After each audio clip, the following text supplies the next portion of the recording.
Hey everybody, this is the Sliders Review, and it's Women's History Month, and I'm here today to talk to you about Yellowjackets, Season 1, 2, and 3, Part 2.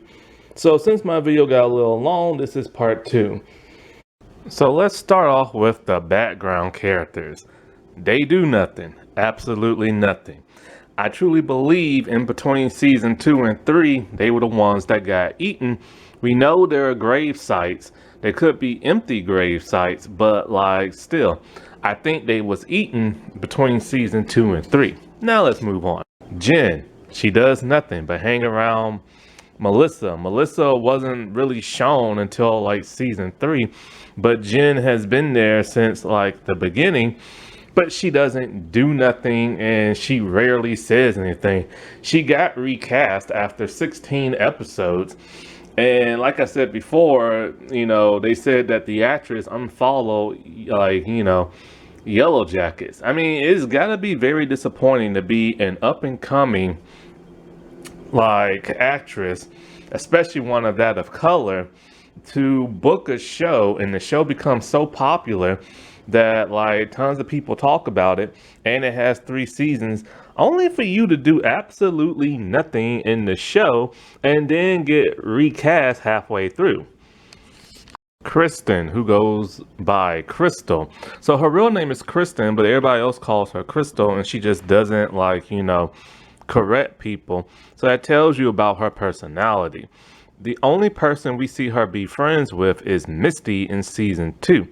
I honestly don't even know if the actress was in season 1, but she's in season 2 and she has some talking lines and stuff.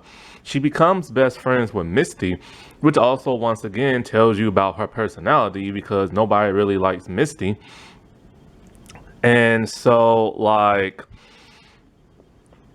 when they're out doing something, like they're looking for something. I think they might be on bucket duty or something like that. And they're near like the edge of a cliff, and they start to tell each other secrets and everything. So she tells Misty what her real name is, and Misty's kind of like, okay, I have a secret. When I found the transmitter, I broke it. Reason being because she likes people being dependent on her. So she's all like, we're stranded out here because of you. We ate a person because of you, and blah blah blah and blah blah blah. This causes Misty to freak out, and Misty's all like, if you tell anybody, I'll kill you. This scares the girl when she starts walking backwards, and then all of a sudden, she falls back and she dies falling off the cliff. This hurts Misty so much because she never intended for this to happen. She just wanted to scare the girl. Oddly enough, her body goes missing after a while. Misty just can't find it.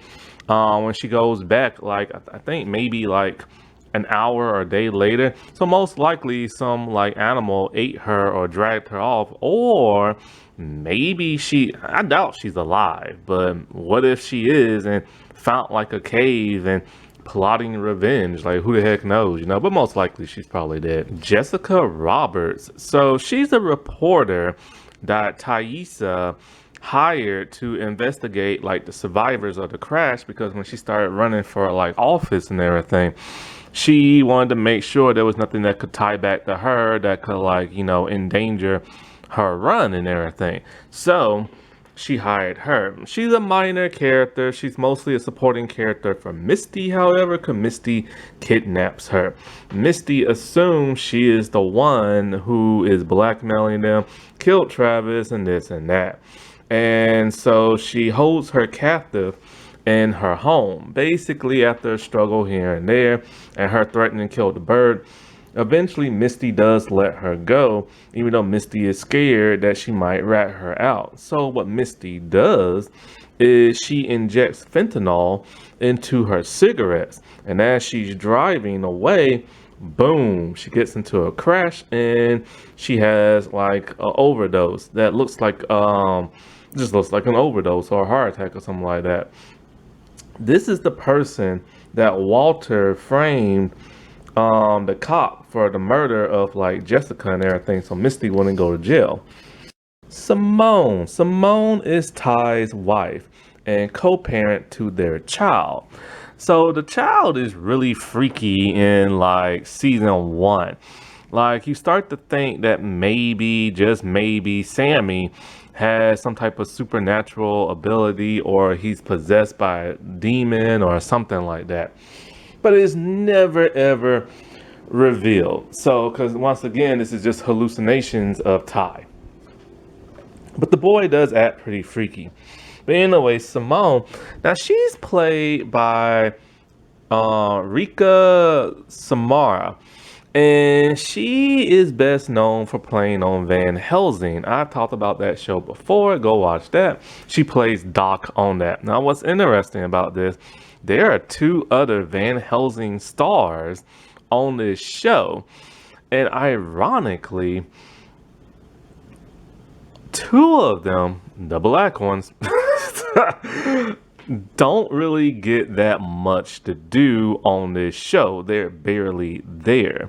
Now, the other actress, she has a slight bit more to do, but not too much and everything, you know what I'm saying? But like, yeah. She's barely on the show. She is the one who discovers the dog altar in the basement of their home because Ty sleptwalked and killed the dog and put his body on the altar, you know, reverting back to her savage days in the woods and everything. This causes her to freak out and take her son and, you know, confront her wife and stuff like that. Eventually, she ends up leaving her, but then they get into a car crash and she's sidelined for the entire second season. Literally, she only appears in like one episode of season 2. Then she only appears in one episode of season 3 just so Ty can see their son. But she's barely there. And when she sees Vanessa, she's like, oh, so you're her and everything. Which means Ty has mentioned Vanessa more than one time and it made Simone jealous. This was a huge missed opportunity to give Ty more to do than just hang around Vanessa in like the present day. But I don't know what's up with these writers, man. They keep dropping the ball. Melissa, literally, Melissa didn't really show up until like season 3. And when I saw her, I'm like, who the heck is this blonde girl? But technically, she's been there since season 2. The teenage Melissa and everything. It's just she didn't do or say much. And I kind of got her mistaken for Laurel Lee. And so, like, basically, at some point in time in season 3, Melissa starts to be nice to that of Shauna because, you know, Shauna lost her son and this and that. And at first, Shauna's like pissy and want to like hurt her, but then all of a sudden, Melissa kisses her. And then Shauna just like jumps her bones and starts making out with her. Then they pretty much have like a relationship all throughout season 3 to where the other teammates are kind of shocked because they didn't know Shauna went both ways and everything. Not the audience either. But then it was funny because once Shauna asserted her dominance, she grabs Melissa by the hand. They walk into like their hut together, kind of like a prison thing where it's kind of like Shauna, the top dog, and she just made somebody her bee. Other than that, she doesn't do too much, like, you know, in season 3. But she gets shot with an arrow due Joel McHale's character. And so other than that, her and Shauna start to have like a little bit of a disagreement where Melissa literally turns on her because, you know, she wants to go home and everything. And in the present day, it is revealed that she is the one who sent Shauna the note and like the cassette tape, but it wasn't to stalk or hurt that of like, you know, Shauna. It was just to tell her, let go of the past, this and that. Now, in the craziest twist of them all is that Melissa changed her name, changed her hair color, and married the daughter of the female scientist, Hannah, who eventually they killed in the woods. But we don't see Hannah die, so that probably will happen next season. That's really morbid and everything.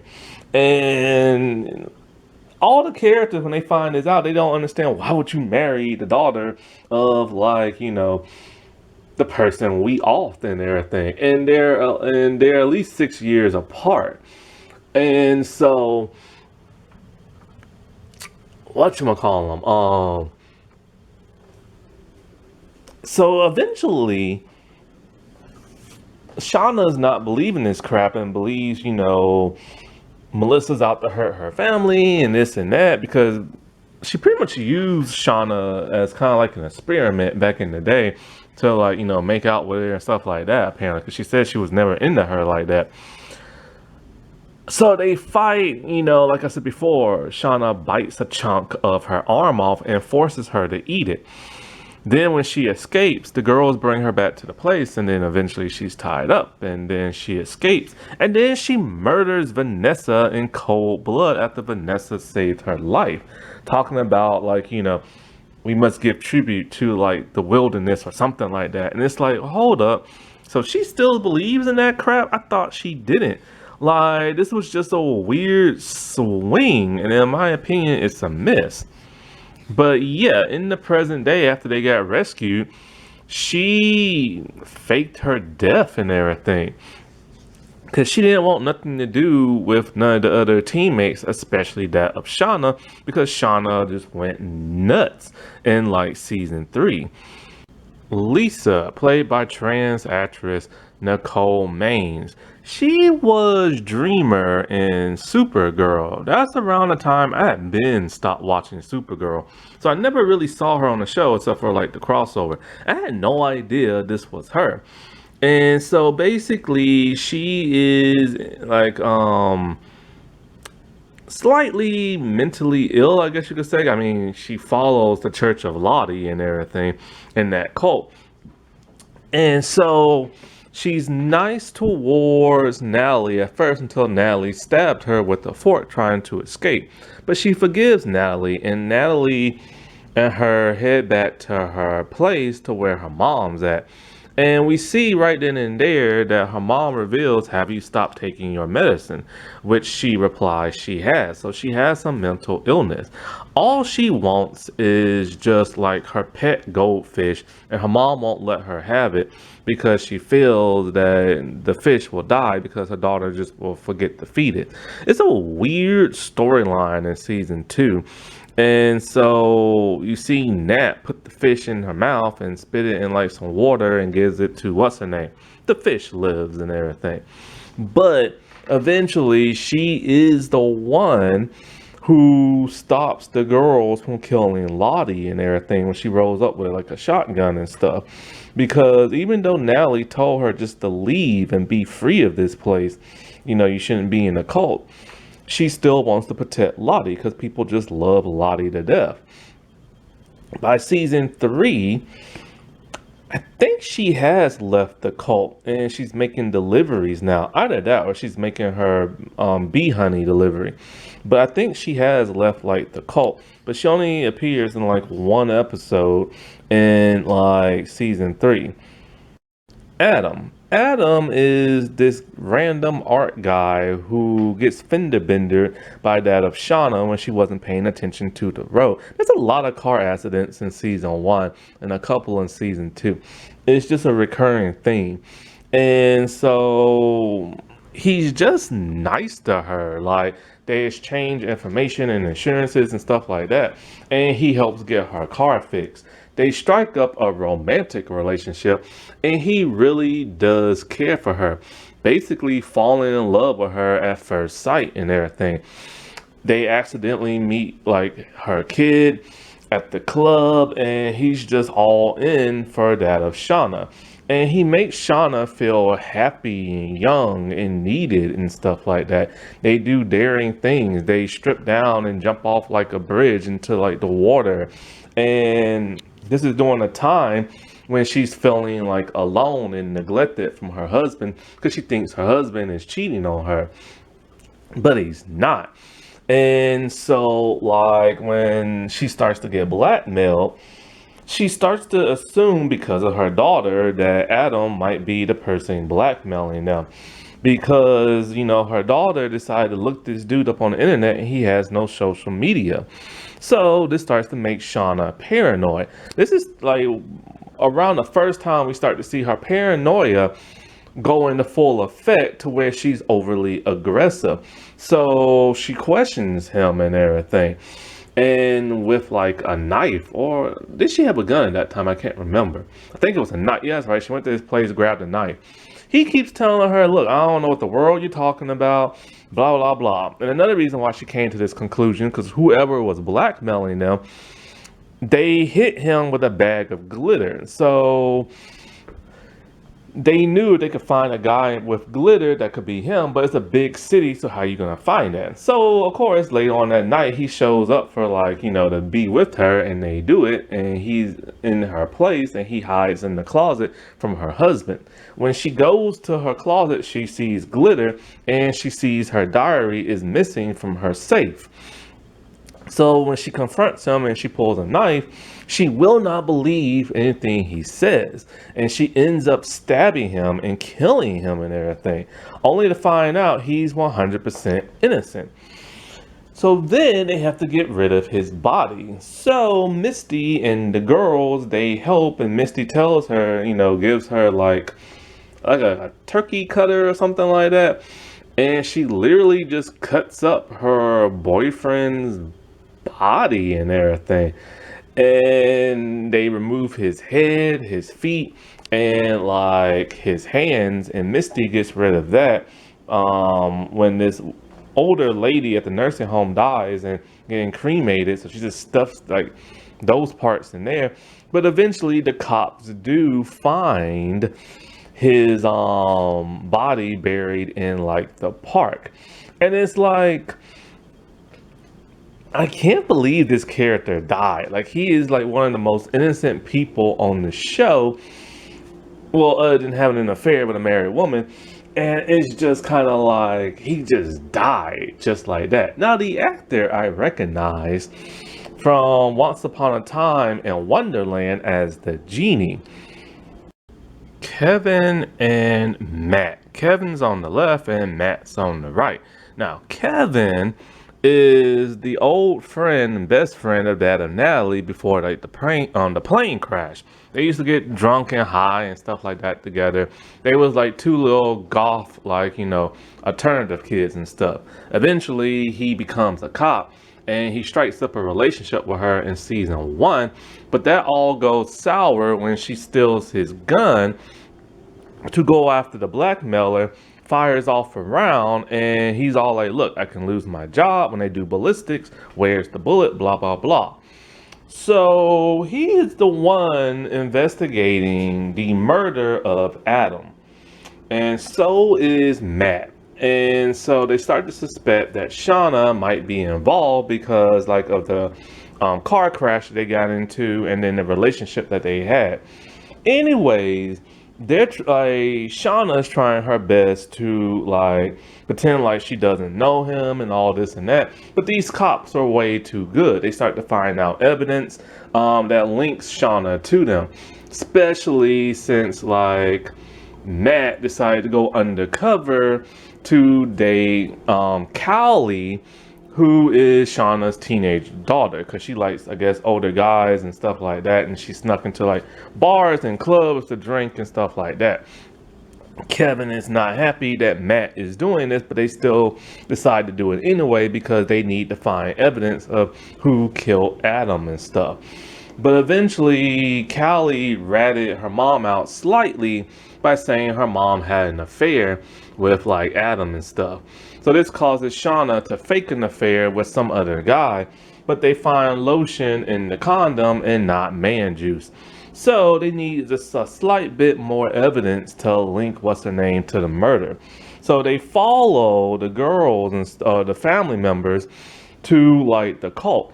And this is when Walter drugs Kevin, puts him in the car, and then when the cop goes to like try to stop Walter, Walter literally shoots and kills Kevin. Remind you, Kevin has a son that plays soccer. And so then he framed Matt for like the murder of like what was hers? Roberts something. Julia Roberts? No, Jessica Roberts, the reporter lady. And so basically, he was trying to say that Kevin was a dirty cop who killed Adam. And so Matt had to kill Kevin and blah, blah, blah, blah, blah, and stuff. For whatever stupid reason, Matt just goes along with this, knowing that he didn't do it. And there's tons of evidence that like links Walter to the murder, because one, Walter has no gloves on, I think, when he shot Kevin, and this and that. But basically, he's scared that Walter will say, hey, you went undercover and had a relationship with an underage girl. Now, doing this, we never saw Matt kiss her or nothing like that. And she tried to kiss him, but he wouldn't let her. So the only thing he's guilty of is pretending to like date her and stuff. I don't understand why he went along with like the cover up and everything. It just makes no sense. Laura Lee, she's like this super religious girl, and she's one of like the survivor. Oh, no, actually, she didn't survive. Well, she did survive the crash, but she didn't survive out in the woods and everything. So basically, she is the one who helps Lottie, come to grips with her religious side. She baptizes her and stuff like that. And this is what makes Lottie a little bit more delusional. There's not much about Laura other than she's super religious. There's no real backstory with her or flashback. And so she is the one who finds like the cabin dudes like playing. And after the girls try to like find civilization but come back with Vanessa face ripped off, she decides, you know what, I gotta be the one to save us and everything. Like, I gotta learn how to fly this plane. And everybody's telling her, don't do it. But she's all like, look, what other choice do we have? We're gonna die anyway. So they like fix the plane up. She starts flying it, and it's in the air. She's happy. She's excited. But I'm all like, I don't remember seeing her in the present day. So, something's gonna happen. And it does. Basically, the plane catches on fire. And it's heartbreaking to see her reaction to it. Because first she's feeling like a hero. And now she knows she's about to die. And the plane explodes. And that is that. They don't bother looking for the remains because it was over like the water and everything. And of course, winter later came in. So most likely she blew up in like the plane. I doubt she jumped out and into the water, because if she did, where is she at? You know what I'm saying? Harvey is the kid brother of Travis. He's a very minor character who doesn't do much. He doesn't say much. And so like basically he does everything Travis tells him to. Like things he wants to do, Travis won't let him. Travis treats him kind of like crap in the bossy older brother kind of way, but he's just looking out for his brother. I thought there was gonna be more to this, like maybe a scuffle between the two, but it's nothing like that. And so basically he goes through Shauna's bag, and Shauna's freaked out because she don't want nobody reading her journal, so she hides her journal, and then that's when Jackie found it. And so basically he decides he was kind of high like everybody else doing the shroom thing, and he just wanders off, and we never see him again until that of season 2. Everybody thinks he's dead, but he's actually alive. How in the world did he like survive the winter and everything? Because dude was missing for the longest time. When he comes back, he just won't talk to nobody and stuff. and he just literally won't, like, and it's kind of like, who saved him? He keeps saying she saved him, but who is she? Is never revealed. Now he has drawings of a cave or a tree or something like that, but it looks almost like an angel. This is when Coach decided to go find where Harvey was staying at, and it turned out to be a cave, and it was insulated, so he stayed warm. What exactly did he do for food all the time? We have no earthly idea, because of the simple fact, like, I doubt he knows how to hunt.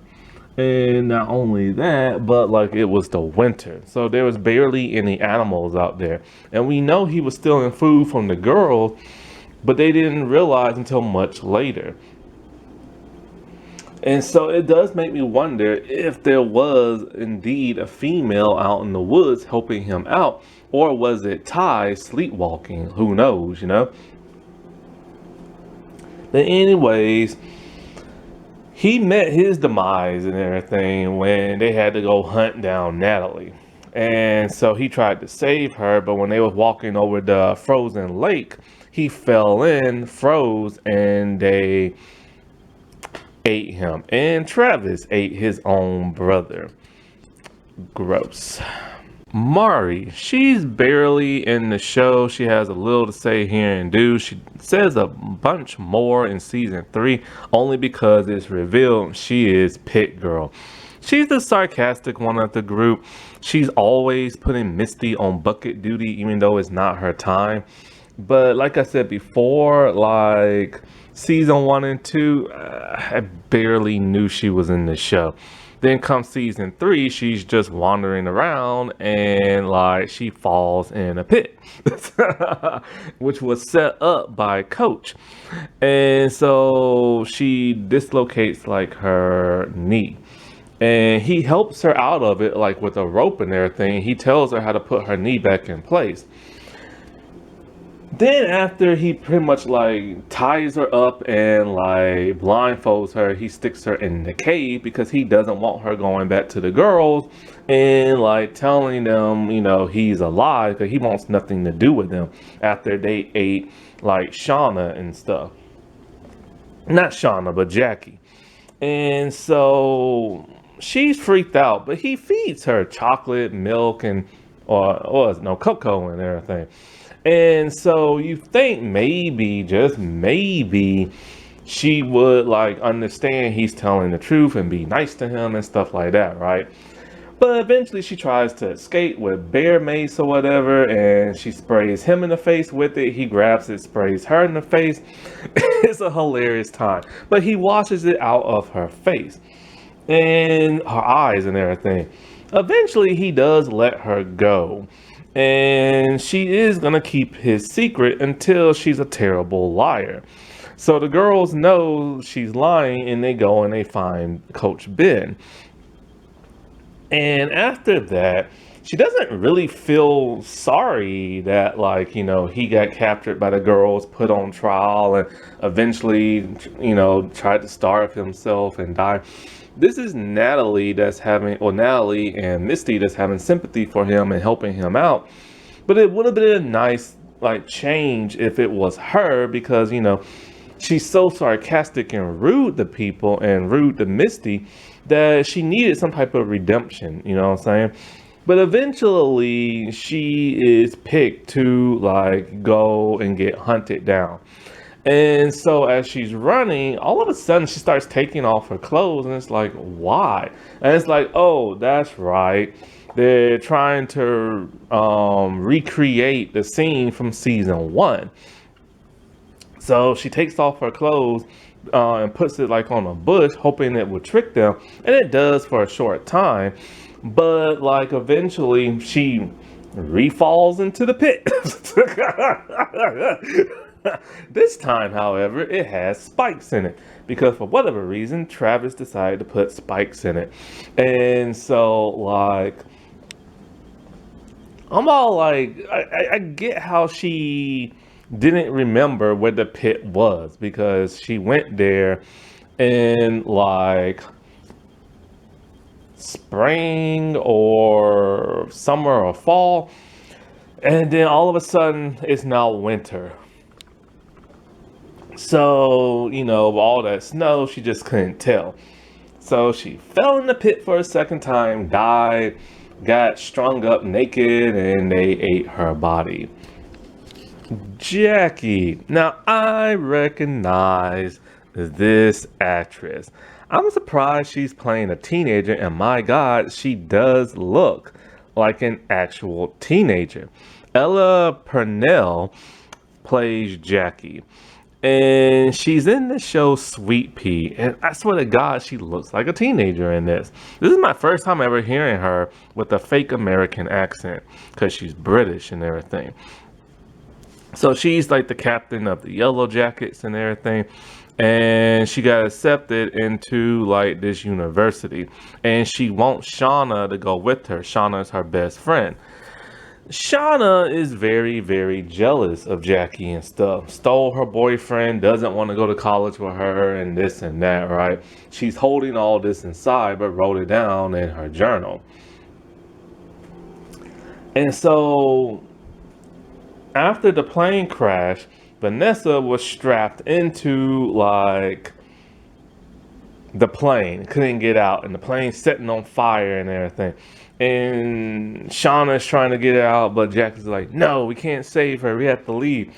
Somehow Vanessa found the strength to like get out and hated Jackie ever since. Somehow Jackie found the journal of Shauna. We don't know how, because Shauna hid it on like a top of like a beam and everything. How did what's her name find that out? We literally just don't know. And so this is when she finds out that, Shauna cheated and stole her boyfriend. But she's not really pissed off at this point. At this point, she's just kind of helping Shauna out, but then later lays it on her deep. The thing about like Jackie is she's kind of like a queen bee. She's very popular. She's a little stuck up and snooty, and she doesn't help out with no chores. That pisses the girls off. So eventually, after the big blow up that she has with that of Shauna, and also pissed off that Shauna stole her boyfriend and everything, she decides that she's gonna sleep with Travis. Travis is Natalie's ex. They've been broken up for weeks or months or something like that. Shauna tells, don't do that, but Jackie's gonna do it anyway because she just wants revenge in the way she can get it, no matter who it's from. Plus, she thinks that like, I think Natalie ratted her out or some crap like that. She's the one who helped save Travis from being assaulted by all the girls and everything. But eventually her and like Shauna just have a massive blowout, to the point where she doesn't want to sleep in the cabin no more. She goes outside to sleep, and everything's fine until they wake up in the morning and there's snow everywhere. Tons and tons of feet of it.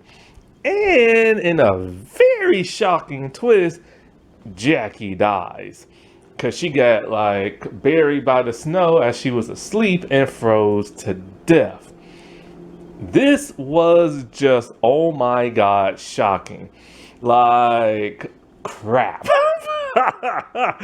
Like, could you they'd never been to Canada before, and I guess maybe they didn't know what day it was gonna snow, and the snow just came out of nowhere, and bam. So yeah, this was a very shocking death. And like I said before, after they put her on some type of like altar to like bury her or something like that, she gets struck by lightning. And no, wait, I think they did they burn her body at first? Yeah, I think what happened was they burnt her body at first. They was gonna give her one of those old-fashioned cremations and stuff, kind of like you used to see in Hercules and Xena in the Greek days and everything. So they started burning her body, then the lightning hit like a tree, and then the snow fell on the body and put the fire out. Then in the morning they woke up and she smelled so good. Was it morning or night? I'm kind of forgetting. This is my first time watching this. I only watched it one time. And I don't have Paramount Plus no more, which apparently there is no Showtime app. So it's all combined with Paramount Plus. I'm like, crap. So eventually they just eat her body and gorge on it and everything, which freaks out that of Coach Travis. So the actor is actually a former figure skater. That's cool. And so Travis goes through a lot of different emotions this like series, like the only reason why he's there is because his dad's a coach, and his dad dies in a plane crash, and it's very tragic. He tries to climb in a tree to get his father, and his father is already dead and falls worse to like his death. So he's very traumatized by this, and he now has to take care of his younger brother, who he's often rude and mean to. Natalie is his closest friend there, and they have an on again, off again like relationship. She helps him get like the ring off his father's finger. They have to like cut it off so he can give to Harvey. He can't even do it himself because he's too upset. So Natalie has to do it like, for him and stuff. And so like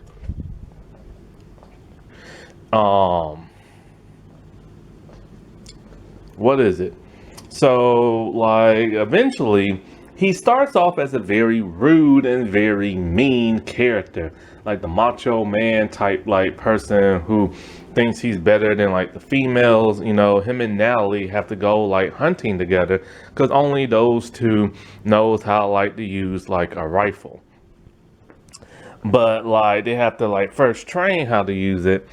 And at first he can't do it that well, and she's better than him, and it makes him jealous to where he eventually figures out how to like to do it. They do have a relationship, and the first time they're about to do it, he pisses her off because I think he asked her how many people have you been with, he's a virgin, and she took offense to that. Why do girls take offense to that? People are supposed to practice safe sex and be clean and everything. So people want to know how many people you've been with. But eventually, like, they just have like a on again, off again kind of rockish type relationship. Eventually, he ends up doing like Jackie, and then the girls try to like to assault him and everything. And then at some point, him and Natalie actually do it. After by this point, when the girls try to like assault him and everything, he's very docile now. He's quieter and stuff, mainly because, he lost his brother and he's upset about that. But he's just completely different now. And he's also terrified of the girls, and he's also believing in the cult of Lottie and everything, and all her mystical know-how stuff. And so it's just strange. Like, I'm glad he's not that angry character no more, but I also don't want him to appear weak. And so eventually he does start to grow a backbone because he sees Lottie is constantly making like this one girl go to and from like the cave, and he knows that there's gas in the cave and is messing with her. So you start to see him not wanting to believe in Lottie. However, we know in present day, he still believes in her. And so, like, back in the past, he is the one who actually put the spikes in the pit. And when Mari fell in it, she died. Now, the reason why Travis made the spike pit was so that he could kill Lottie. Lottie is one of the three who don't want to go home. And she killed one of the people that could have rescued them and stuff. And so, like, in the present day, apparently him and Natalie still had like a relationship, and they was doing drugs and this and that, but eventually they broke off, and he just wanted nothing to do with her or nobody else. We never truly ever get to see the adult version of him. We hear his voice in season 1, and we see him hung, but that's about it. And you see a photograph of him with adult Natalie, but it's just like a photograph. By season 2, we actually get some more of actually getting to see him and hear him. He eventually contacted Lottie. He's having visions. He feels that if he's on the brink of death, he'll be able to see like a really good vision. So this is when he hangs himself, and she presses the button on like the chain, and he goes up. But he can't come down because the button is like stuck, and he dies. And it was a huge letdown because people assumed somebody straight up murdered him, but it was just stupidity and accidental. Acula, I think that's how you say her name. She's played by two actresses. In the first season, she was played by Kia King. She is best known for being on, what's that called? Van Helsing. And she was the co-lead of that in the last two seasons.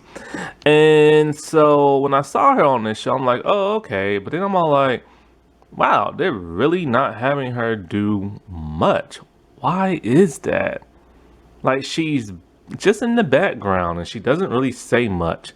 Then she got recast in season 2 by Naya Sandaya. And I truly believe it might have been Kia that asked to leave the show. I mean, if you're not doing nothing and you're trying to make a name for yourself as an actress, and you literally just came off a show where you're the co-lead and did all this action and acting and stuff, you would probably want to leave too. So I truly believe she is the one who probably asked. By season 2, when Naya took over, they finally had this character do stuff. She's mostly the one who takes care of like the animals and stuff, and like she has like knowledge on plants, and she finds a mouse that she calls Nugget that she keeps in her pocket. And but eventually it turns out that Nugget is actually dead and has been dead and is just a skeleton.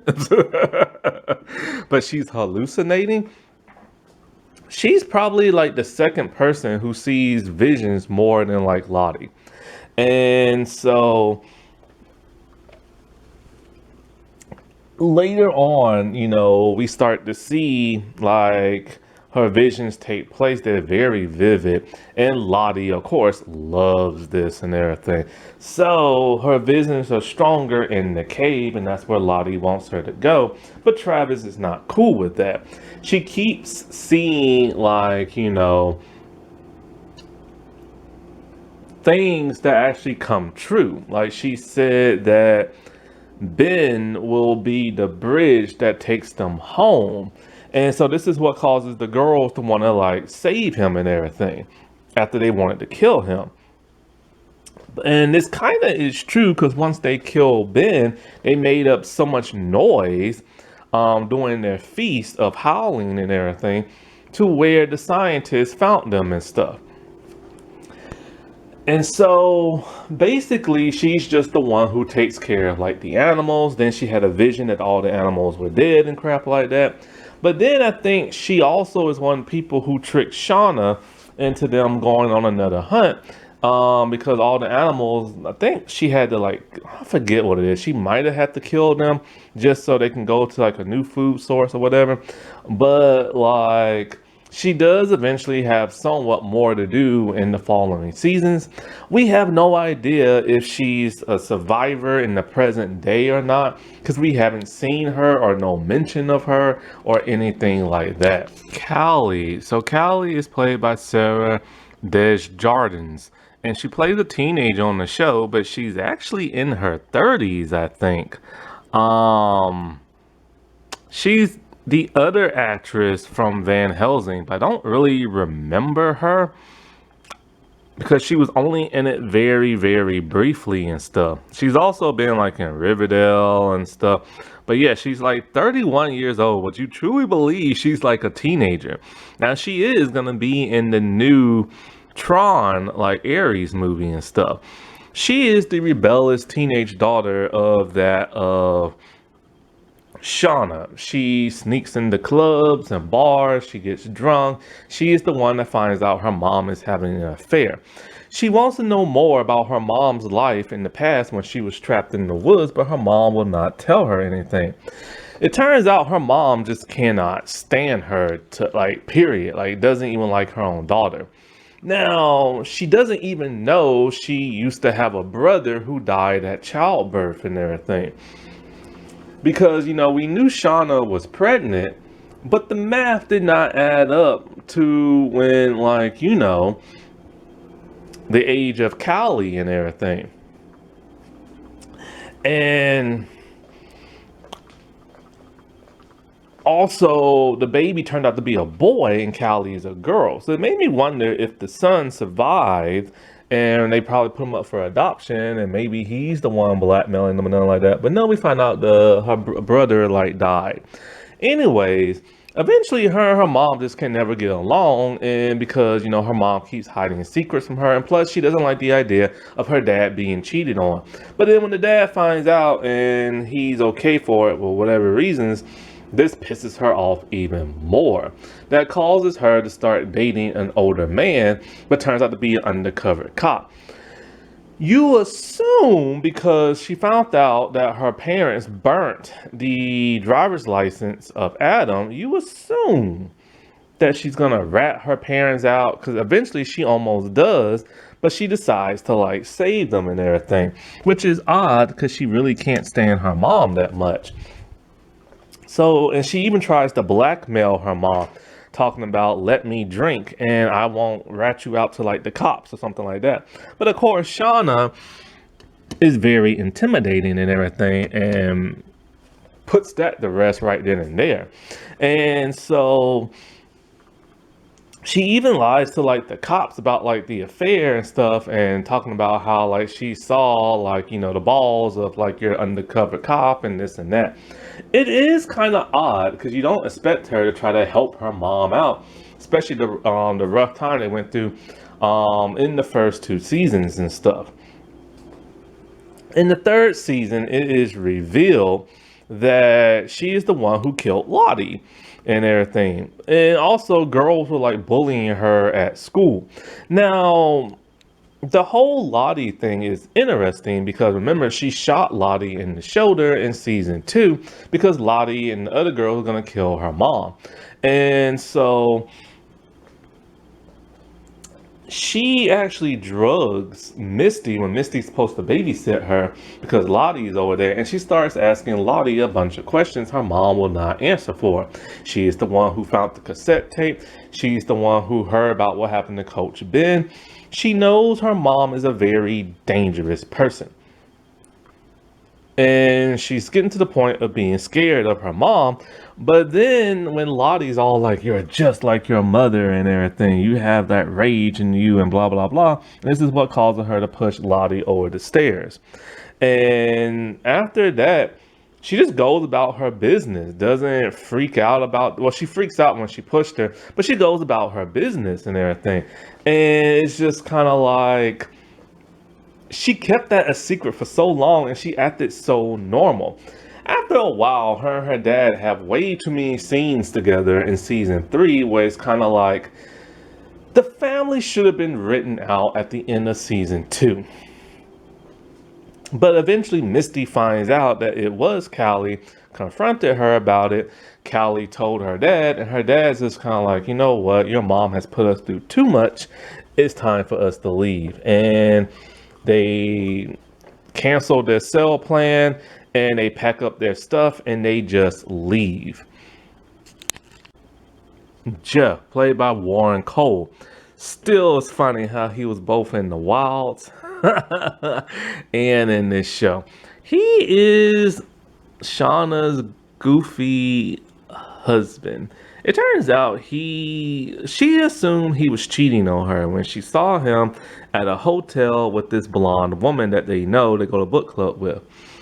Turns out that's not it. He is the one, in fact, who's been blackmailing them because he needed the money because he got involved with a loan shark. And so he had to pay off the mob. This was the dumbest twist I've ever seen. And he's kind of a pushback and everything. He works at like a furniture company. His wife pretty much like gets him in all kinds of trouble. And he's pissed at first when he finds out she's cheating. But when he finds out that his wife killed her lover, he doesn't want her to go to jail, and he's no longer pissed. And in fact, he helps her cover it up to the point where they go to like Adam's place and they get rid of all the paintings and drawings of that of like, Shauna that he did of her. But this enrages him for a split second to where he's pissed that another man's been in his wife. So he ends up banging his wife in a very like aggressive kind of way. But then after that, he just goes back to being kind of like comedic relief and a little weakling and everything. He's one of the most docile characters in the show. And it's like, why is he still with Shauna? Like, it doesn't make sense. She cheated on him. And but he's horrible too because he blackmailed them. But it's just like, why is he with Shauna? But eventually things start to go very sour with him in this job interview, and then he asserts himself to get the job and everything. But Shauna is starting to freak him out. After the events of season 2, of like what Walter did and stuff like that with like the cops and everything, and always lying to the cops and stuff, and finding out that, hearing that Adam's body got found in the park and the head and the feet and the hands are missing and everything. And Shauna's all like, somebody's coming to get us. We have to hide in the motel. Like I said before, eventually he has had enough. And so he finally mans up and he leaves his wife, but he doesn't tell her because he's terrified and stuff. And him and his daughter, they just flee. Walter, played by Elijah Woods. So, this dude is one of the most annoying characters I've ever seen. Like in season 2, when it gets very comedic, he is the love interest of Misty. They're literally identical in every way by the way they act, their mannerisms, the way they brush their teeth. They're like perfect for each other. But she doesn't want him like that. She's just using him because he has the inside knowledge and help her figure out like her mystery. He's on a site called Citizens Detectives, where it's basically a bunch of random citizens who try to play detective and solve the crimes before like the cops, because the cops are like, they figure they can't do it. And Misty is one of those type of people. And so he is just like in love with her and will do anything for her. But she's basically kind of just uses him and everything. And so, like, she's always rude to him and stuff, too. But like I said before, they call themselves citizens detectives trying to solve murders and crimes, but yet they're murdering people themselves. He murdered a cop and blackmailed and framed the other cop and stuff just to save Misty because she killed that reporter. And it's like, what in the world? Now, they amped his comedic side up way too much in season 2 to where the writers and both his acting was just like way over the top. By season 3, they toned him down and he's not in that many episodes, thank God. Him and Misty are kinda a thing, kinda not. And he's still trying to help her out. But she still won't go to him. She just goes to her friends, but they completely ghost her and stuff. He seems like at times he could be villainous, but he just comes off way too comedic. But he is very smart and is able to figure things out. He works with Shauna to find out, like, who killed Lottie and this and that. And he is the one,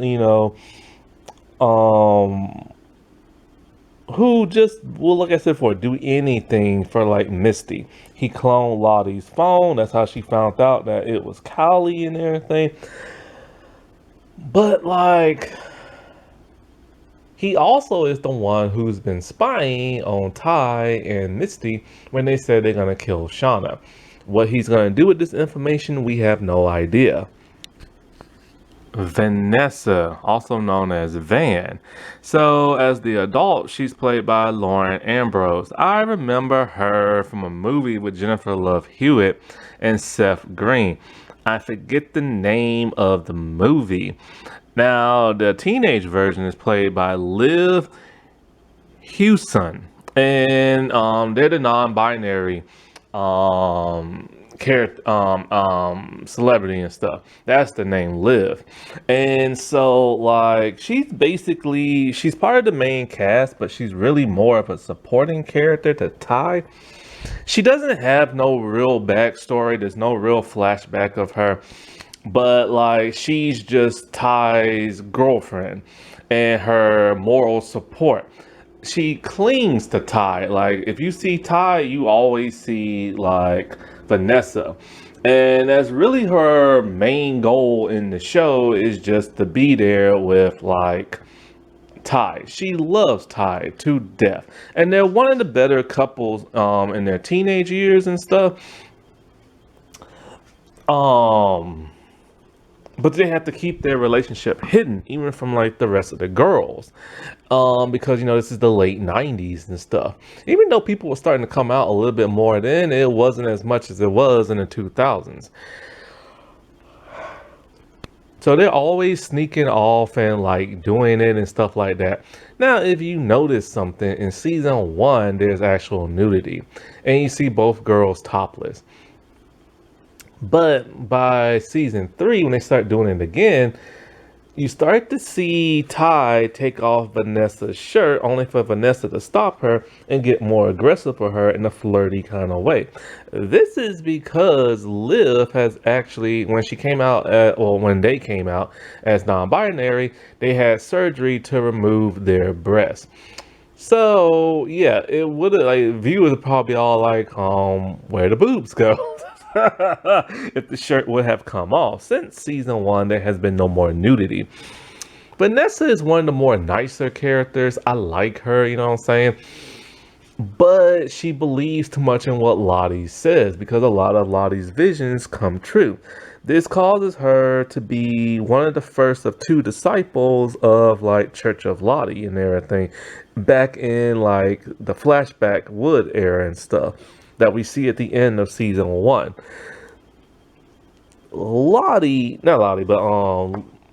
Vanessa is always cheating death in like season 1. When the plane crashed, she was strapped to that of her seatbelt and could not get out. She nearly burnt to death because Jackie just left her in there, and she was pissed at Jackie ever since.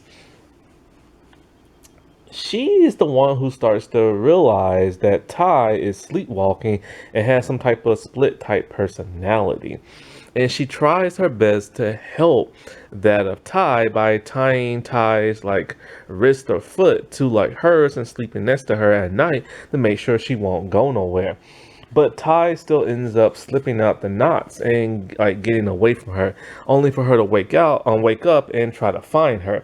She never tells nobody of Ty's like split personality, like never throughout the series and stuff. That's how loyal she is to that of Ty. Like when I say she loves Ty, like I'm not joking.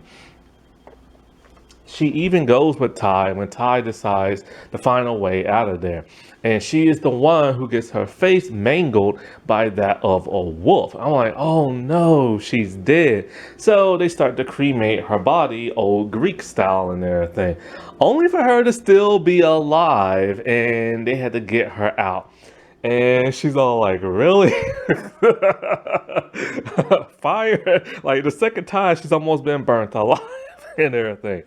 After that, she starts to be a little depressed because they have to sew up her face and she's screaming and hollering.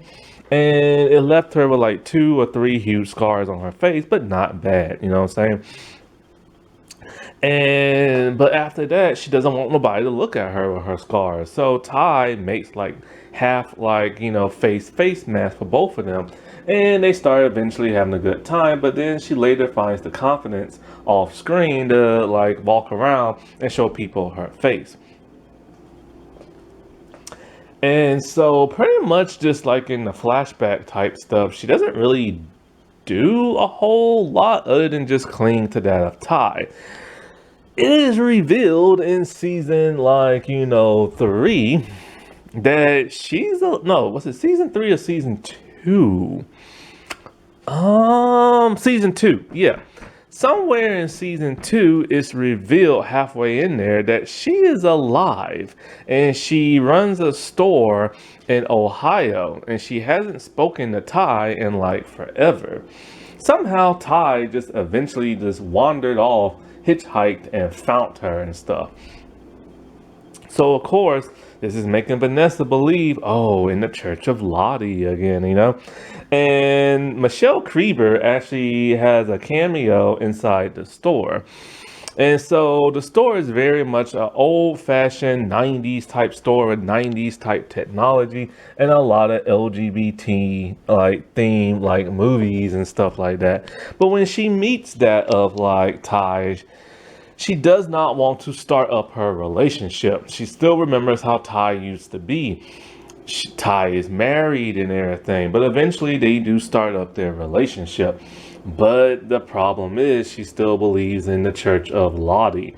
And so they literally go to hunt to try to kill Shauna. She convinces Ty that, hey, we have to go back to our old ways and everything, you know? But by season three, Ty is no longer senator, and Ty is trying to let Vanessa have the best time of her life while she still has it because she has cancer. But when this dude dies and her cancer kind of starts to go away, they assume, oh, it's because of the wilderness and everything. But like I said before, she ends up saving everybody from like, you know, the fire, and Melissa just straight up kills her just like that. And it's like so shocking, like, oh my god. Lottie. Lottie is a victim of her own delusion and stuff. You know, in a way, I kind of feel bad for Lottie only because, like, she's mentally ill. She hears voices. And with the encouragement of, like, you know, the group, she believes she is some type of, like, seer and everything, you know? Now, the adult actress is Simone Kizzo. I remember her from back in the day of like the late 90s, early 2000s from Hercules and Xena. She's a New Zealand actress and she later moved to like America, did some more projects. She was in the Obi-Wan Kenobi series on Disney Plus. And like she's a really good actress and stuff. I remember when I kept seeing her, I'm just kind of like, where do I know you from? Like I knew her from somewhere, but I just didn't know where. The youngest one, the teen version, is Courtney Eaton. And one interesting thing is that Lottie has a scar on her forehead when she got hurt as a teen. But we don't see it as an adult. Some people say it's barely visible, but I don't see nothing. But yes, she is very mentally ill. She didn't start off as a bad person, but like she literally is delusional, especially after getting baptized by Laura Lee, somebody she was close to in the early beginning. And then when Laura Lee died, it's almost like the delusion just kept happening more and more. It was almost like a way of coping with the loss of her friend. Now, when she was younger, she prevented her parents from getting in a car crash, making her think she had this type of ability or something like that, you know? Now, the problem with the writers is that they're constantly making her right. Every time she has a vision, it happens. And so the kids assume, oh, you know, it must be her prophesizing the truth and everything, you know? When she is unable to see visions and stuff, this is when she kind of leans on the other people who are having visions, and things that don't happen her way, she just makes up. Like, want to know why the wilderness isn't like happy with them. They're like, well, we've killed people and stuff. And they're like, no, we've only killed our enemies. We have to take one of our own and stuff like that. Like, it's literally cult-like behavior and everything. As a teen and as a mentally ill person, you can kind of give it an excuse. However, it's when she gets older, there's no more excuses. Now, when something happens with Shauna's baby, because Shauna assumed that, kept having these like hallucinations that Lottie messed with her baby, was breastfeeding it and other stuff. So eventually she just whoops the crap out of Lottie, nearly killing her. As Lottie is like near the blink of death, she's all like, you know what, y'all should just eat me for the winter, this and that. And this is how Travis ended up getting eaten and stuff. And most part, like when other people are having visions, she's encouraging that. And she's also bringing it on, especially when she finds out that the cave has gas and is bringing on these visions. Only for Travis to put like a stop to it. In fact, it was Travis, like I said, he made the pit. Like he made it to kill Lottie and everything because Lottie don't want to go home. She killed one of the scientists dude and everything when he freaked out when he saw Coach's head and like he was talking about how we can get y'all home and just straight up axe to the back of the head and everything. When she gets older, however, she forms a literal cult where everybody has to wear purple except for her. And they harvest bees so they can make honey and sell it. She made everybody give up their possessions like cell phones and stuff like that and transfer all their money to her. While she calls it a what is it, like a wellness like program, but it's not. It's a cult. And not only that, but she actually goes and sees a counselor. And the counselor knows that she's off her meds and everything. She is the one inadvertently responsible for Travis' death. Now, I said that like the button got stuck. It was actually because she saw a vision of Laurel Lee, a hallucination, and she forgot to press the button. My bad. But yeah, technically she did kill like Travis. It was a huge missed opportunity not to make her the central villain of season 2 along with the cult. Once again, that is just sloppy writing. While there, she's still trying to do her cult thing with the rest of her survivors and everything, and somehow convinces them we should kill like Shauna. Because Shauna is like, took over and everything from Natalie when it came to the Antler Queen and everything. In fact, the Antler Queen is kind of like the queen of the wilderness and everything, the leader of the survival group. Originally, it was Lottie, but for whatever reason, Lottie gave up command and gave it to Natalie. Then Natalie had it only for, Shauna to take over towards the end of season 3. So Shauna would be a huge threat to her and everything. But of course, like I said before, Misty was gonna like kill her with fentanyl, but Natalie jumped in front of her. And so after those events, in between season 2 and 3, she went back into the crazy house. In fact, when they got rescued as a team, she was institutionalized in Sweden, of all things. Her parents just said, screw it, we're not even going to deal with it. But in the beginning of season 3, it's weird. She's now out of the loony bin and everything, and she wants to live with Shauna, talking about she has no place to go. Shauna, along with her family, is all like, all right, fine, just for one night. But it turns out that she just wants to get close to that of Callie and everything, because Callie is the offspring of like one of the survivors and the only one. So, she starts to bond with Callie. Callie starts asking her questions, this and that.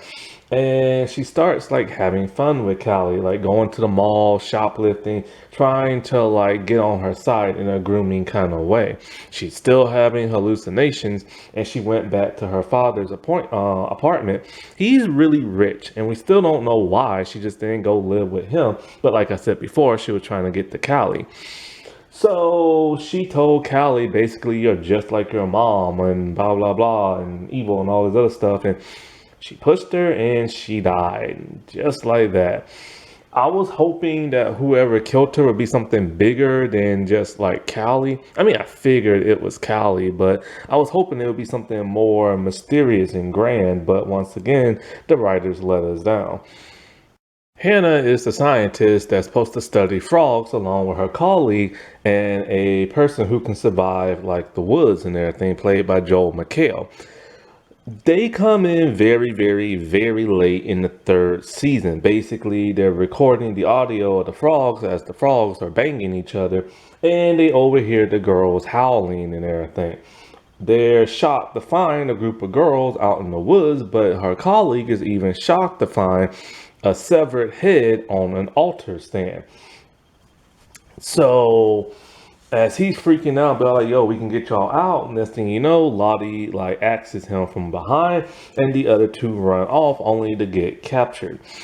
Hannah is terrified out of her mind, and so Natalie's gonna try to help them escape, giving her a knife and be like, look, if you can get us back to your satellite phone and everything, I can help you get out and we can all get out of here. Only problem is Shauna is sensing something strange is going on from her paranoia. Terrified, Hannah decides to lie on the Joel McHale character and stab him in the eye with a knife, making Shauna think she's on her side, only to betray her during the hunt. It turns out she has a 10-year-old daughter back home. At some point in time, we'll find out in season 4, she will actually die. This has been confirmed by adult Shauna in the present. Like when Melissa ended up marrying Hannah's daughter and everything. So Melissa got the tapes because Hannah told her where to find them after they hid them and stuff. Coach Ben. So Coach Ben is played by Steven Kugler. And this dude is funny. This is the second time he's played a character named Ben. He played one over a decade and a half ago in the first episode of the first season of Pretty Little Liars. He was Emily's boyfriend. And so, yeah, it's that dude, like from all them years ago. I knew he looked familiar, but I didn't know why. He was also in the originals. I never watched that, but the creators of the originals are the same ones who created this show. So he is a closeted man. He has a boyfriend named Paul. And he can't stand kids and he can't stand teenagers. But he is the coach of the soccer team because of the simple fact they're that good of players. When the plane crashes, he's trapped under some shrapnel, and as they free him, his leg is really, really messed up. Misty, quick thinking, decides to chop his leg off. When he wakes up, he's pissed and all like, you should have just took my life. I don't want to live without my leg. All the way from the beginning, he just doesn't want to be there and he doesn't want to be alive. And he wants his leg. He doesn't, when people lose a limb, a lot of them just don't want to live no more and stuff. Because he's wondering how the heck is he going to survive out in the woods. He could catch a disease and it can affect his leg or gangrene or something like that, We never get to really truly hear how he truly feels about like missing a leg, as in like they do in The Walking Dead. Like, I still can feel it there, but it's not there. We don't get nothing like that. That would have been good drama in my opinion. However, there's a problem. He is literally pursued by Misty. Misty has a massive crush on him, and he tells her, oh, I feel the same way about you, but we can't tell the other girls or they'll get jealous. I'm all like, oh, no, don't do this. Don't do the adult with a teenager thing. However, at this point in time, we don't know he's gay. It's only Natalie who assumes that he's gay, and he confesses to her and everything. Him and Natalie have a pretty good bond and stuff like that will later help him towards the third season. However, he's just lingering there. There ain't much the man can do. He can't hunt, he can't do nothing. But he teaches them how to use a rifle, so they can go hunting for food and this and that. When he sees them eat like Jackie, he is beyond petrified and everything. Like, he just can't believe it. He knows at some point in time he's gonna be next. And like I told you before, yes, Misty was gonna assault him by drugging him and doing him against his will. But like, 'cause she was gonna put shrooms in like his stew, but that one girl put it in everybody's and stuff. I can't believe they was gonna go there. But anyways, at some point in time, when Misty is still trying to make out with him, he's just like, screw it. He tells her straight up that he is gay, and he finally is happy he get to say that out loud.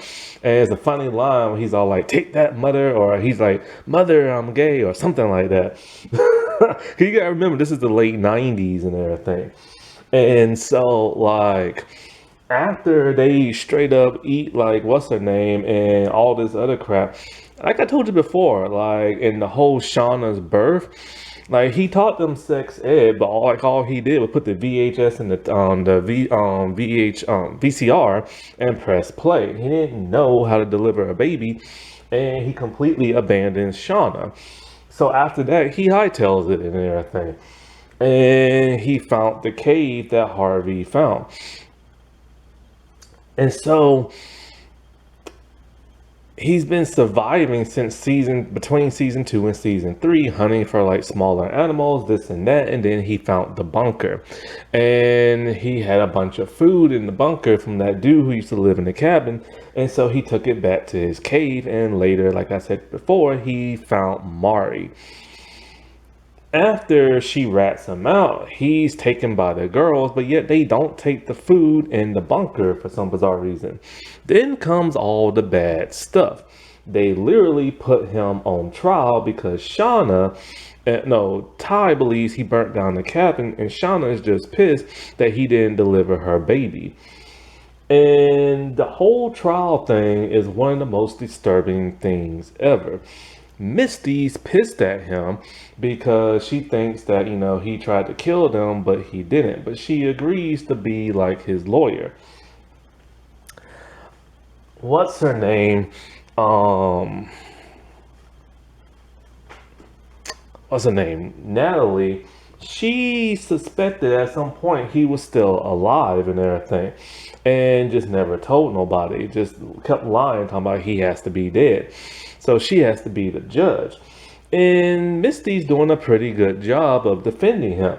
And he's literally telling them how he's helped them out even before the plane crash and everything. Like how he didn't rat out Ty and Vanessa when he saw them making out and everything. And so, but they're not having it. He's guilty because when they all vote, it's not unanimous. But Shauna, being Shauna, is forcing people to revote over and over and over again until she gets her way. They know no matter what that she's going to keep pestering them, so they just vote him guilty.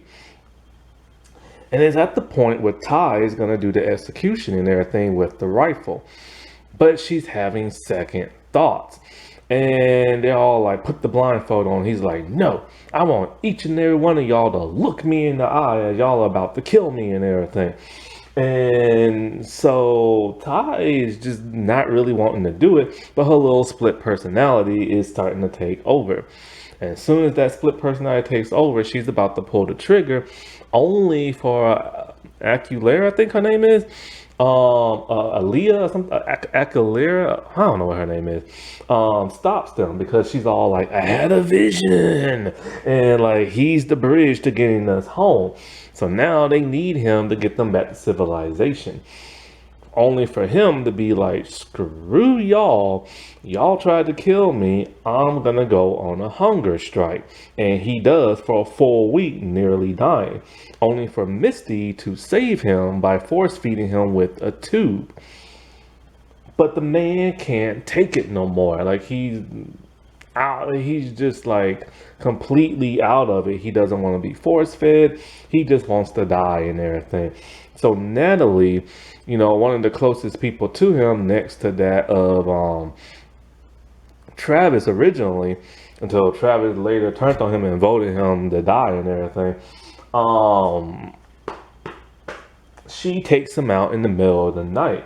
And it's really sad to see him like go, you know what I'm saying? Like he was like nice to them and everything. Like the thing about him is that every time they wanted to do something stupid, like wander off into the woods and try to find a way out, or fly a plane or something, he kept telling them, no, don't do that. It's too dangerous. He kept looking out for them, only for them to never ever listen to the man.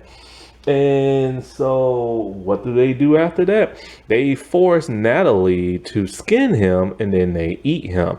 This is when they're hooting and hollering like wolves and everything, only for the scientists to find, like, the severed head and like the girls and stuff. They literally chopped his head off and put it on an altar. That's how much they hated that dude. Natalie, played by legendary actress Juliette Lewis and stuff. The teenage version is played by Sophie Thatcher. These two were perfect casting. They act similar to each other, like you truly believe one is a teen version and the other is the adult. And they look similar to each other. And even Sophie, who I think is from another country, changes her voice to sound like Juliet.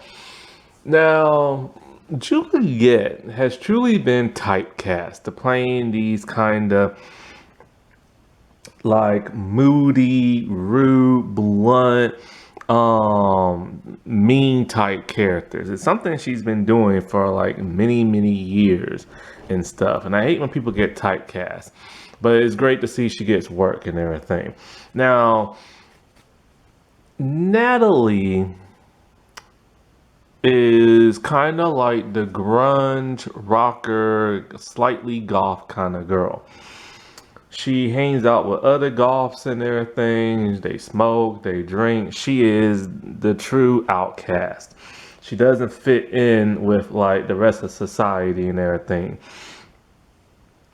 And the thing about her is like she comes from like a broken family. Her father is very abusive and just an all right mean man. Like her and Travis liked each other back in the day. And so we got flashback upon a flashback of them just hanging out in the room and just talking, but he thinks they're doing more. He chases Travis out the house and then he goes to like yell, shout, and cuss at Natalie, only for her mom to try to break it up. And of course, being an abusive father, he beats the mother. Natalie is not having this and picks up a rifle, only she doesn't use it. And I'm thinking to myself, okay, if she's not gonna use it, I bet you anything he's gonna like accidentally shoot himself. And that's exactly what happened. He trips, he falls, and he blows his brains out. And so the mother's weeping over her dead husband and showing you that she's a weak woman and everything. So most likely, this abuse has been going on for a long stinking time. And,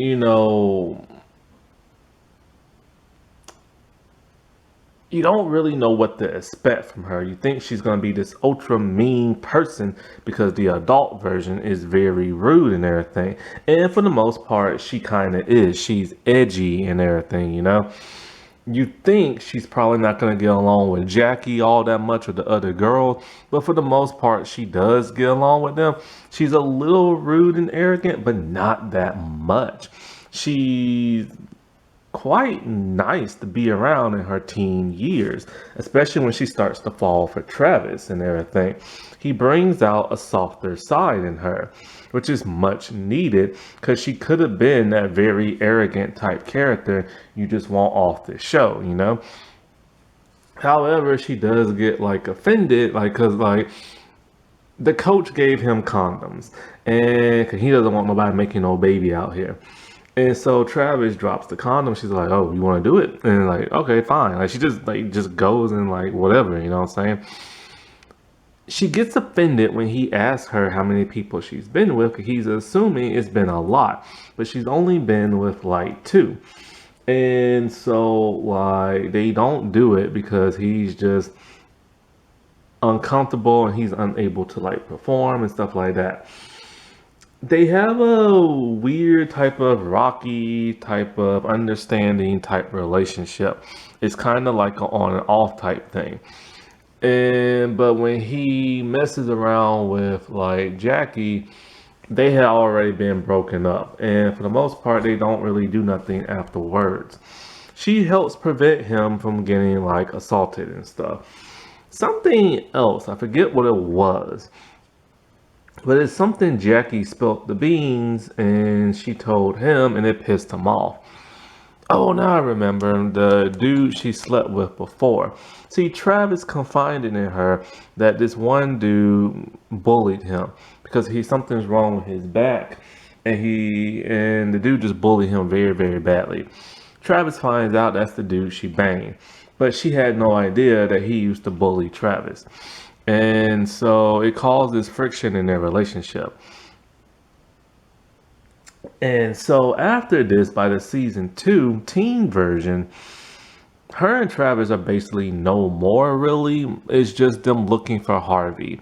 And so this is when she lies because she doesn't want Travis to like, constantly freak out every day looking for this guy when she assumes he's dead. And it works until it turns out he's not dead, and it causes more friction in a relationship. Needless to say, they don't get back together when they're teens. After that, she pretty much just like lingers on with the rest of the group, and eventually she is made like the antler queen, where she got them through like the winter and everything. And so they built like huts and everything like that. And one of the other closest people she is to is the coach. Like she really didn't want nothing bad to happen to that dude. And they really put her in a bind when it came to having to judge him and like having to skin him and everything. She decided, you know what, gotta go with the majority, stuff like that. And but she realizes Shauna is a problem. And when they are about to get rescued and Lottie kills her and the dude and everything, she realizes she has to make some type of plan to get them out of here. They need to kill the scientist lady because she betrayed Natalie and everything. And they need to get like the satellite phone working, which she stumbles upon Misty with the transponder, and Misty has to finally now confess about what she did and everything, which Natalie is pissed off and everything, but she realizes there's more things important than cussing and fussing you out. So they have to devise a plan. And when it comes to hunting down Mari and everything, they have to deceive that of Shauna, which they are able to do. And Natalie climbs on top of the mountain and turns on the transmitter that is now working. Not transmitter, the satellite phone. And she's finally able to make a call out. After this, we don't know what happened. Adult Natalie has spiraled out of control. She's sober clean now. But at some point in time in her adult life, her and Travis got back together and she helped get him on the drugs, and she had a really bad drug problem and stuff. It was to the point where Ty had to help her out, put her in rehab, this and that. But at the point now, nobody wants nothing to do with her and she's separated from the group. I don't know where she works at, but when she got that postcard in the mail blackmailing them, she goes on the offense and everything. She has a rifle and she goes to Misty, assuming Misty is behind all this and ready to kill Misty and everything. Only for Misty to talk her way out of it in a very casual way, and they start investigating. She can't stand Misty. Misty gets on her nerves. Misty is the polar opposite of her. Bright, sunny, cheerful. She's more moody and dark. And so throughout the course of like the series, it's just the first season is her and Misty trying their best to figure out who killed Travis, this and that. This is how we found out Travis was still alive, and she's devastated. And I mean, she is devastated. This dude is dead.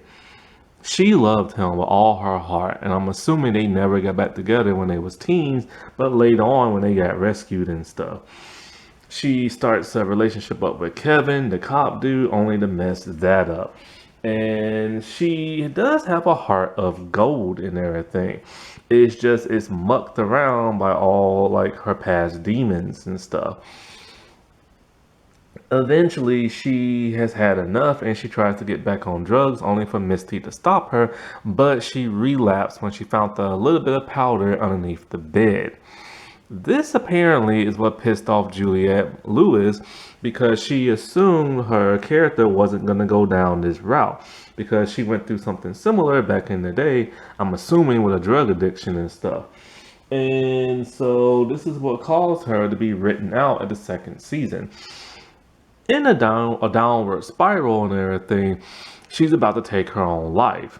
And she gets a call from like this person in rehab that she had to investigate the whole Travis thing. This is what led her to Lottie, and Lottie's people found out where she was and stopped her from killing herself. They take her to the cult. She tries to escape, but after a while, she just becomes docile and is all like, you know what? Even though this place sucks, like she's at peace of mind, you know what I'm saying?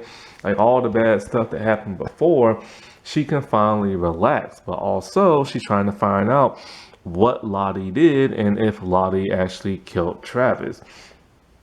And trying to break into like Lottie's secret room and stuff like that. Only to find out that nothing fishy is really going on, but she stays there and helps that one girl. Then, like I said in the finale, she saves Lottie and everything. I guess it's one of those things where maybe she figures Lottie can help her, or maybe it's kind of like it's time to end this cycle of violence and she doesn't want nobody killing nobody and stuff. The plan was to get Lottie to go to like the crazy house and everything, but Ty and Vanessa screwed that up. And I was very shocked and surprised to see she died. This is before we found out she took up as leader as a teenager. And the show could have benefited for Juliet being there in season 3.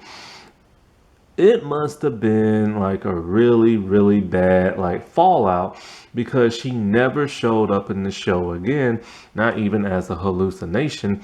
And the teenage version had to show up in the hallucination to that of the adults, which don't make no sense. Ty Issa, better known as Ty, who is played by the adult Tawny Cyphers. And I remember her from a show called Unforgettable. And so the younger version is played by Jasmine Savoy Brown. And I remember her from Scream 5 and Scream 6 as one of the twins. And she will be in Scream 7. Ty is a very complex type character because of the simple fact she is mysterious. At first, we never knew where she went at night. She would dream walk, or whatever it's called, sleepwalking and stuff. But we would see her like eat dirt, like straight up eat dirt. And it's just kind of like, what the heck is going on? Like, is she becoming feral or something like that? Like, I think they ate raw meat at one point in time. And so, like, I think it was like bear meat or deer meat or something like that. And so I'm like, is she becoming very savage or something? And then in her adult life, we see her eating like something. I think it was maybe like the dog or something like that, just raw. And so it's like, what the heck is going on with her? Now, one thing we know about her in flashbacks is that when her grandmother started to die, her grandmother started seeing things, and then she started seeing a man with no eyes. She will constantly see him all throughout all three seasons. It's a hallucination, I'm hoping, because I'm hoping there's no supernatural element here. But so far, it's just a hallucination. Then, when she plays soccer, she's very aggressive. She took one girl out by hurting her knee. And she's very go-getting and everything when it comes to that of trying to find a way out of there, only for her girlfriend to get like mauled by that of a wolf. And it's funny, there was a real wolf. They used real wolves and everything. And the wolves kept shaking their tails as they were trying to like drag like, the cloth that, that was on Vanessa or whatever. Anyways, if I had to guess, she's probably like third in command of like, the squad and everything. And because like Shauna, well, originally she's like second in command, but then she ends up being like third in command. She has this weird like disorder, dissociative fugi or something like that. It's not a split personality. It's kind of like when you're stressed out or you're sleepwalking, something like that, or your adrenaline is up. You kind of just create this different person that brings out the stronger side in you. And that's what keeps coming out in everything. It's getting more and more to the point when you watch this show as a whole, you start to wonder if she was the one that set the cabin on fire. But the question would be, why would she do that? Like, does she fear the girls? Is it like she wants to be the only one? We know for a fact that she does not want to go home when those scientists show up because, like, she will not be able to be herself. She will not be able to be an out lesbian and stuff. She will have to stay closeted, and she's tired of doing that. She literally wants to live in the woods for the rest of her life just so she can be with her girlfriend. That tells you a lot. Just how much she loves Vanessa and just wants to be like herself. You know what I'm saying? Now, the show does portray her being very physically strong and everything. The whole stereotype of lesbian strength. Because when the cabin was burning down, she took that axe and she took down that door within seconds. Other than that, like I said before, she wanted Ben dead. Now, in her adult life, she's very much a normal person for the past 25 years. She has now married another woman, Simone, and everything. They have a kid together. The kid is freaking her out. Then she's starting to wake up in the middle of the night eating like dirt or like an animal and stuff. This is something she hasn't done in 25 years. Something is triggering it. She's up for re-election and she wants everything to go smoothly, but it looks like she might lose. She also hired that reporter to investigate like her former teammates and everything. And for the most part, she has nothing to do with them until all this stuff, the blackmail stuff, starts to come back into play. And so, like I told you already, her wife found like the dog altar in like the basement.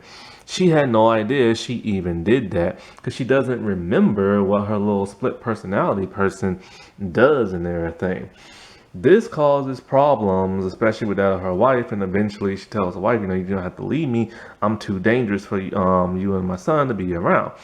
Eventually they leave, but they eventually break up. And I already told you, her and Vanessa get back together. She loses her position in office at the start of season 3. After that, she just wants to give Vanessa the best life she can while she can. But she's starting to linger back into the cult of Lottie. When Vanessa dies and everything, because she kind of gets sidelined for the most part of season 3 and 2-ish. You know what I'm saying? It's mostly she just hangs around Vanessa. But she is at the point where she figures, you know what? This is all Shauna's fault. And we have to take her out talking to that of Misty. Because she thinks all this bad stuff is because of Shauna. It's technically because of Shauna's husband blackmailing them. But if you really want to go very, very far, it's because of all of them encouraging Lottie back in their teen years. Misty, played by the legendary actress herself, Christina Ricci. My God, I have seen this woman in so many projects. I've seen her act in what is it? The Addams Family as Wednesday Addams back when she was a kid. I've seen her in Casper, then and now when she was a teen. I saw her in some Amazon show when she was an adult. I saw her in Lizzie Borden when she was an adult. I've seen her in just so many projects, but I don't think I've seen her in nothing in her early 20s and stuff. Like, I've seen her in interviews. I got so many of her DVDs. I've seen her in movies, television shows. She is like one of my all-time favorite like actresses and stuff. Oh, Black Snake Moan or whatever that was called. I saw her in that. I saw her in that. And so yes, I'm a massive fan. I was so happy when I found out she was in this show. Like, it's like you have no idea. And the younger Misty is played by Sammy Hanratty. And these two are perfect. Like, everything down from the glasses to the curly blonde hair. Like, they are just perfect. And so the thing about them is that they have a very bubbly personality. They're sunny, they're bright, but they're also goody goody two shoes. They are like, well, Misty is like the smartest of the entire group. She knows a lot about medical. She knows about like, apparently shrooms and everything. And she's really good at figuring stuff out, like detective type stuff. Right from the beginning, I wasn't quite sure. Like when I saw her, I'm like, okay, that has to be the blonde-headed girl with the glasses when she was at the nursing home as an adult. And so you think she's gonna be this bubbly type person, and she is until she starts to hurt the older lady and threaten her and stuff. And it's just kind of like, whoa, she's actually dangerous. And that's one of the worst type of peoples ever. One of the worst is like when they're just outright mean and nasty and dangerous. But the worst kinds, the ones you don't see it coming from, the nice ones that pull like the wool over your eyes and everything, and that's who Misty is. She's an enigma. You don't really know what you're gonna get from her. Is she the villain? Is she an ally? What is she gonna do next? The first season plays with that a lot. Like, you really don't know. You truly don't know if she's behind all this. You don't know if she's working for somebody. And that was so great about the writing in season one. Also, both girls play her perfectly, like I said before. Like, Christina Ricci really does a great comedic role, acting job when playing this role and stuff. Like, you never think she will kidnap somebody, murder somebody, teach people how to get away with murder. Which, by the way, this show apparently did not watch Mancers. If they did, they know they can get rid of a body in 15 minutes, everything. And so she has a very dark, twisted, mysterious side to her. However, back in the teen years, she does something unexpected. After she saves Ben and he thanks her and stuff like that, she realizes, hey, he's dependent on me, and so is everybody else, and I can have him all to myself, and I won't get him in trouble with the law. So when she finds the transmitter, she breaks it and everything. And I was like, holy crap, she stranded everybody there. And she kept that a secret all the way into season 2 and later season 3. And so Yes, she was gonna drug and assault that of Ben. I still can't believe she was gonna do that. When we see her in her adult life, she's very much just wanting to be with a man. She goes on blind dates. She's on dating apps. She tells the dude who's not really into her, like, I just want to get laid and everything. Like, you assume she's like a 40 something year old virgin, you know what I'm saying? When Natalie breaks it up when she's about to get some, she's just kind of casual, nonchalant about it.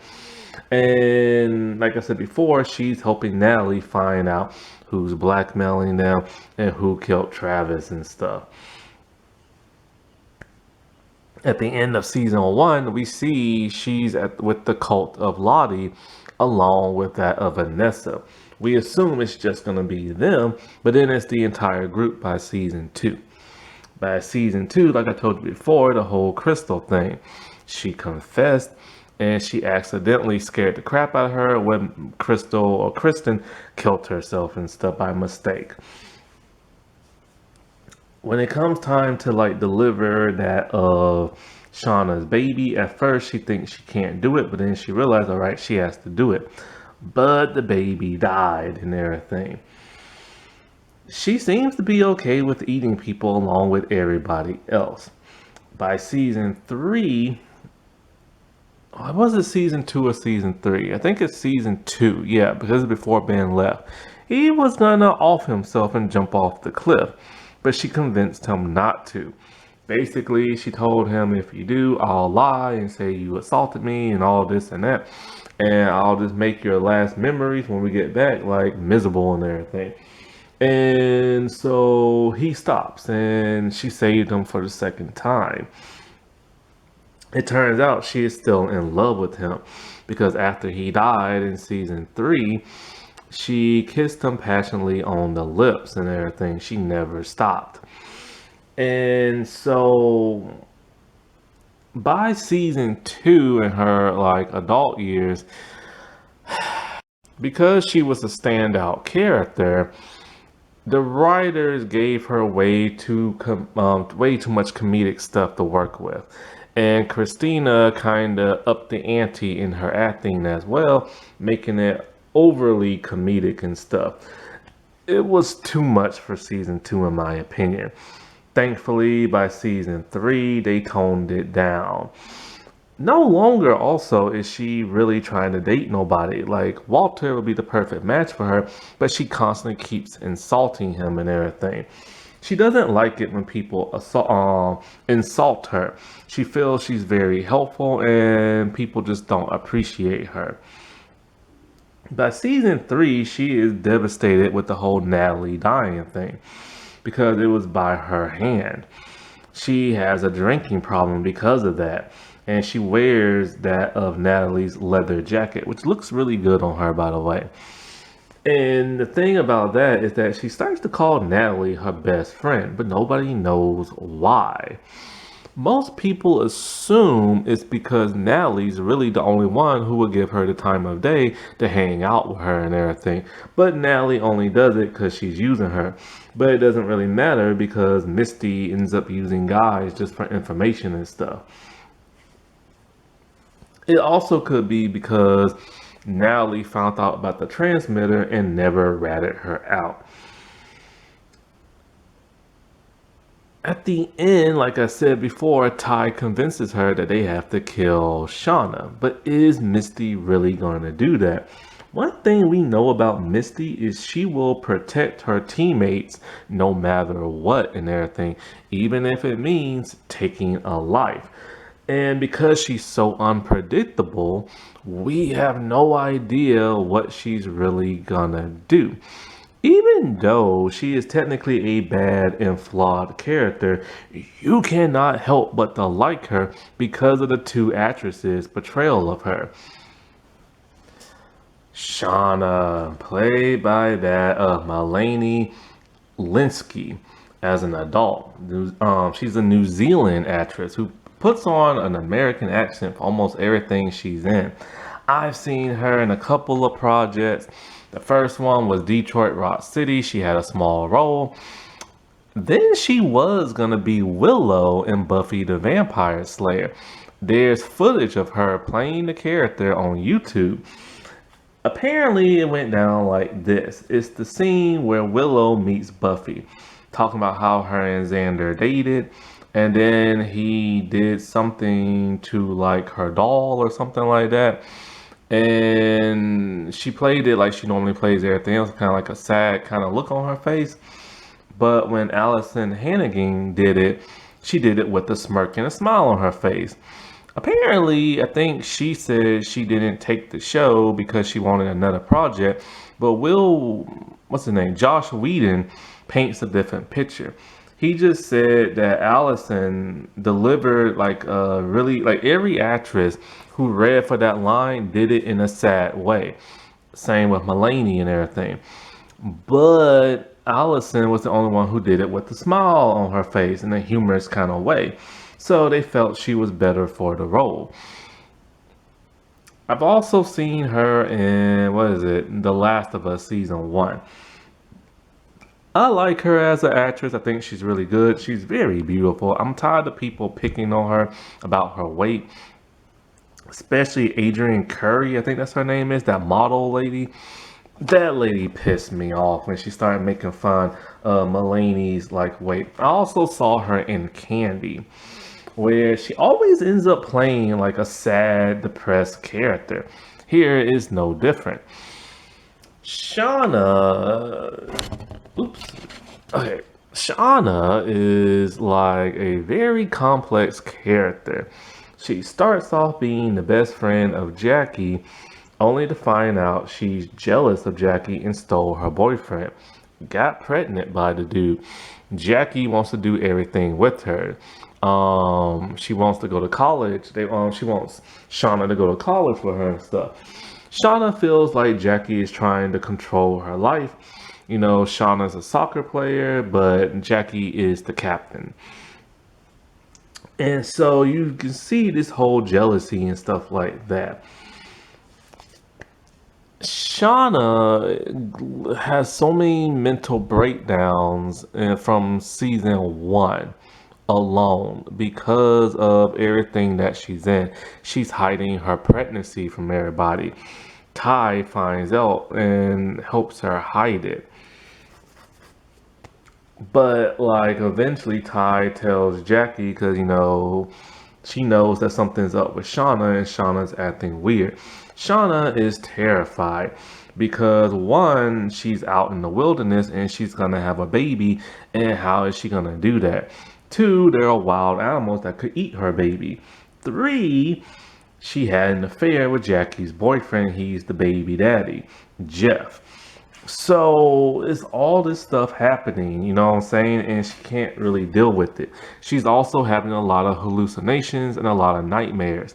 She dreamt she gave birth to her baby, but her baby was like roasted chicken. And then she started eating it. So already we can see she's having problems mentally and everything. Also with the stress of the whole Jackie thing. Eventually, Jackie finds her diary somehow, and eventually she will become pissed, like I said before. They have that blowout and everything, and Jackie dies. See, Shauna feels super guilty because the other teammates all like, you should just go out there and forgive her or apologize and let her come in where it's warm. But she refused. Woke up the next morning and bam, her friend is now a popsicle and dies. But she has a mental breakdown because of this. She refuses to get rid of the body. And where they keep their food in the shed, that's where she keeps her frozen dead body. And having hallucination after hallucination, talking to a dead corpse, even putting makeup on her and stuff. Jackie's ear literally falls off, and then Shauna keeps it in her pocket, but then she later eats it. And she is the first one to turn into a cannibal. And it's just kind of like, holy crap, where is this gonna go? We see her cutting flesh from Jackie's arm and eating it. And one of the other girls, I think is Lottie, sees, the flesh removed from like, Jackie's arm because I think it's Ty is having an intervention because they're tired of her talking to a dead corpse and she's not really doing her chores when it comes to the food. So they decided, you know what, they're just gonna cremate that of Jackie because they see the makeup on Jackie's face and all this other stuff, and they know they need to stop this before Jackie has a complete and utter like meltdown, which she does. Then, of course, like I said before, they cremate it. The snow takes the fire out, and then they eat the body. Then I think it's season two where she has the baby. She goes into labor, and it's a real painful one because nobody knows what to do. She gives birth to the baby, at least she assumes she does, and the baby will not feed. And so she's having a hard time feeding the baby, and she's stressed out by that. Lottie is feeding the baby, and we don't know how. And it's just kind of like she's worried Lottie and her cuckoo-ness is going to steal her baby from her. Only to find out her baby never once survived. The baby ended up dying. And she has a meltdown from that, and she beats the snot out of Lottie and everything. After that, this is when we start to see the more aggressive side of her, where she's super paranoid, antagonistic, and starts to be the leader of the group by force. She starts a relationship with Melissa, and this literally comes out of nowhere. Never once did I ever really truly pick up that she might be bisexual and everything. However, she was devastated by the whole Jackie thing and they were best friends, but people need to stop thinking that best friends are also lovers. So this literally just came out of nowhere. Because never in the adult time did we ever see her be attracted to women. Never and everything. And so, like I said before, she's furious because the girls tricked her because she wants to stay there so she can rule over everybody. And she doesn't want people to judge them when they go back home because they've done a lot of bad stuff. She literally descended into madness and everything. And she uses fear as a tactic to get what she wants. And she almost always gets what she wants. She is truly a breakout character in the show, even though she is the worst character in the entirety of the show. The adult version is really odd and interesting. She's docile now. She's boring now. She's a housewife. She's a mother. She doesn't want her daughter. She assumes her husband's having an affair. She starts one up. And she reveals to her new lover, Adam, that, or maybe the cops, I can't remember which one, that she just feels lonely. She feels unappreciated. He made her feel young again. Also, it could be also like the weight thing, like she's bigger now. And the person she assumed that her husband was having an affair with is a lot skinnier and stuff. She's just not feeling like she matters and stuff. And Adam made her feel like she matters. But we also start to see the paranoid side of her as an adult. If she feels threatened, if she thinks her friends are threatened or her family, she goes back into wilderness mode and becomes very paranoid and straight up tries to kill people. She succeeded with Adam and everything. And in season two, she literally has to cover up her murder. But she always ends up confessing stuff. She just can't keep it in. She feels so guilty. It probably has to do with what happened when she was a teenager. This is why the cops are even on her even more. And then, like I said before, the girls try to kill her in her adult life at the end of the season two. By season three, she thinks somebody is trying to off her and everything. Somebody stuffed her in a walk-in freezer. The whole bathroom situation with the cell phone, the music. It turns out the whole locker, not locker, but the freezer, walk-in freezer was just Misty, pissed at her and everything. And next thing you know, she's starting to realize this is having a bad effect on her family. Her and her daughter, they try to reconcile only for them not to and everything. The husband is kind of drifting more away from her and stuff. She wants to keep her family as safe as possible, and when she finds out Melissa is the one who sent the cassette, I can't talk, sent the cassette tape, there I go. We start to see old Shauna come out. She's very aggressive. She's biting the flesh off like Melissa. She forces her to eat it.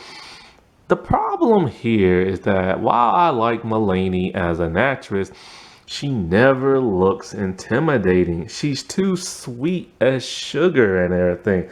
That's the problem I had with The Last of Us. She always looks like she's sad or depressed or just like happy or something like that. I never really get too much of an aggressive side from her, but she is intimidating to some degree, like with the guy who stole her car. But it just didn't come off as her being aggressive, you know what I'm saying? When she tries to be aggressive to Melissa, it's more sexual and everything, with the blood dripping down her mouth and the hazy eyes and the flesh of the meat falling off from her lips and everything. It's almost like she's gonna do her in her own blood, but not in a hey, I want you to eat your own flesh kind of thing. Now we knew she kept the diary in her time at like the wilderness. We see her, and plus she said it. But then after taking Melissa's advice, she decides when her family leaves her, she's just gonna start jotting everything down to kind of get her stress relief out. And but unbeknownst to her, two of the last survivors, well, two of the three want her dead. And so, it's gonna be interesting to see season four and the path she goes down. Is she gonna try to take out Ty and um